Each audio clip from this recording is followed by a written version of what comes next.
ক্ষমতা থাকলে মাথাটা নুইয়ে রাখা হয়, যে গাছে বেশি ফল ধরে এই গাছ কিন্তু নুইয়ে থাকে। খুবই কষ্ট লাগতেছে এই মানুষটার জন্য, চোখের পানি ধরে রাখতে পারতেছে না।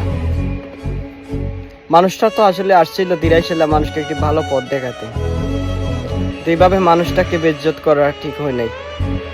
আসলে দিরাইশালার মানুষ রত্ন চিনে নাই, একজন ভালো মানুষ পেয়েও তারা হারালো, একজন নেতা হারালো। খুবই কষ্ট, আফসোস যে ওনার মতো একজন মানুষ ওনারা সম্মান দিতে জানলো না।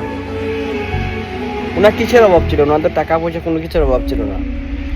উনি আসছিল দেশের জন্য, দেশের মাটির জন্য, নিজের জন্মভূমির জন্য কিছু করতে, কিন্তু আপনারা করতে দিলেন না। দুর্ভাগ্য জাতি ভালো মানুষকে সম্মান করতে জানে না।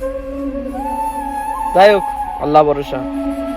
উনি এনে হতে পারে না, অন্য যদি ঢাকাতেও দাঁড়াতো ইনশাল্লাহ উনি অনেক পাস করতো, অনেক ভোট পেয়ে লাভ ব্যবধানে পাস করতো। আসলে এখানে গ্রামের মানুষ ওনাকে চিনতে পারি না, কি রত্ন হারিয়েছে বুঝবা একদিন।